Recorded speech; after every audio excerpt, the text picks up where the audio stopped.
अस्सलाम वालेकुम everyone. This is D3 exercise 10A question number 20. Let me see कि mic काम कर रहा है या नहीं. Okay, this is it. Okay, हमारे पास एक शेप दी हुई है. अच्छी बात है, चलें ये शेप हमारे पास है. इसमें हमें कहा जा रहा है कि आपको perimeter perimeter of the shaded reason. Perimeter of the shaded reason मालूम करना है. वो मैं आपको बता दूं क्या है. ये वाली साइड एंड देन ये पूरी साइड हमें मालूम करनी है. ठीक है, तो जाहिर सी बात है, पेरीमीटर मालूम करना है. सर्कल है तो रेडियस लाजमी चाहिए मुझे. अब मैं एक काम करता हूँ, पहले जो ये ट्रायंगल इन्होंने मुझे दिया मैं इसे साइड में बना लेता हूँ ताकि मैं थोड़ी सी इसमें बाकी चीज़ें जो हैं उन्हें निकाल सकूँ. ये 15/2 जो ये मेरा 7.5 होता है. ठीक है, और इसके साथ दिया हुआ है √3. इन्होंने सोचा कि ये सवाल इतना डिफ़िकल्ट कर देंगे, बच्चे परेशान हो जाएंगे, बट ऐसा नहीं है. अच्छा देखें, ये रेडियस है तो ये भी रेडियस है. जब रेडियस हैं तो दोनों एंगल्स बराबर हो गए 30 डिग्री 30 डिग्री के. ठीक है, और जब ये दोनों 30 डिग्री के हो गए हैं तो 180 में से 60 माइनस कर दें, क्योंकि 30 + 30 इन दोनों को माइनस कर देंगे तो दिस विल बिकम 120 डिग्री. तो ये जो मेरा एंगल है वो 120 डिग्री का है. ठीक है, अच्छा मुझे मालूम करना है अब रेडियस, यानी कि कोई एक ये साइड मालूम करनी है. ठीक है, मैं काम करता हूँ, लॉ ऑफ कोसाइन का इस्तेमाल करता हूँ. लॉ ऑफ कोसाइन होता है A² = B² + C² - 2BC cos of A. ठीक है, अच्छा अब मुझे ये वाली साइड और इसका अपोजिट एंगल गिवन है. ठीक है, अपोजिट एंगल मेरा 120 डिग्री मैंने अभी निकाला है, तो cos A की जगह 120 डिग्री लिखूँगा.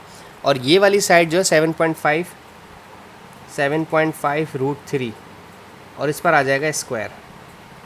बाकी जो दो साइड्स हैं ये मेरी दोनों रेडियसेस हैं, रेडियाई हैं. रेडियसेस नहीं बोल सकता, रेडियस का प्लरल जो है वो रेडियाई होता है.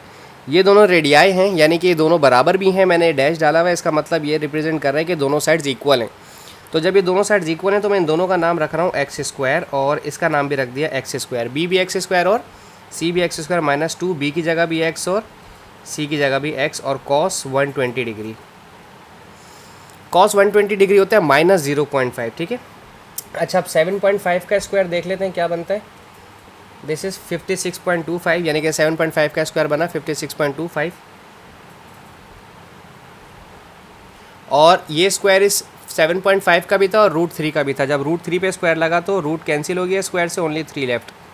x² gives you 2x² - 2x²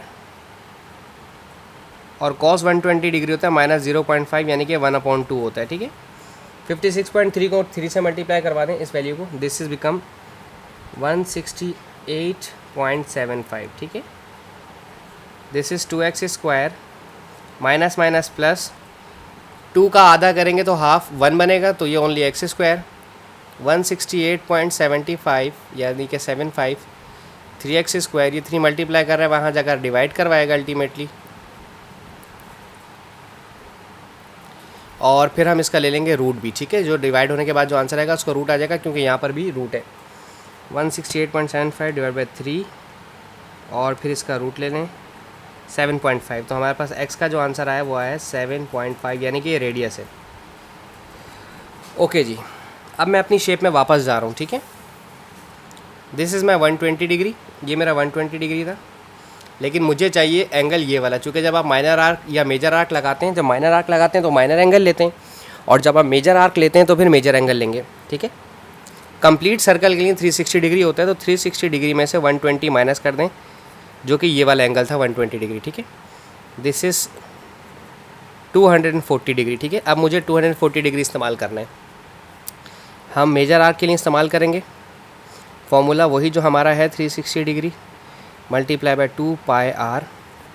theta हम इस्तेमाल करेंगे 240 डिग्री. 360 डिग्री डिवाइड में × 2π और रेडियस मैंने अभी निकाला है विच इज़ 7.5. चूँकि ये पेपर 2 में आएगा यकीनन, तो हम इसको इस्तेमाल करते हैं कैलकुलेटर के ज़रिए. Multiply by pi multiply by 7.5 and divide by 360 degree 31.41. This is 31.41.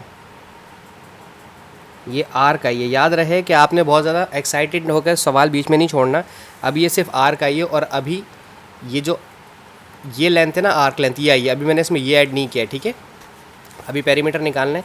बाज़ अगर स्टूडेंट बीच में ही छोड़ के आ जाते हैं, मेरे भी स्टूडेंट कुछ हैं स्कूल के, वो अधूरा सवाल छोड़ देते हैं, वो कहते हैं बस हो गया सवाल सॉल्व। 31.41 में 7.15/2√3 ऐड करना है, ठीक है।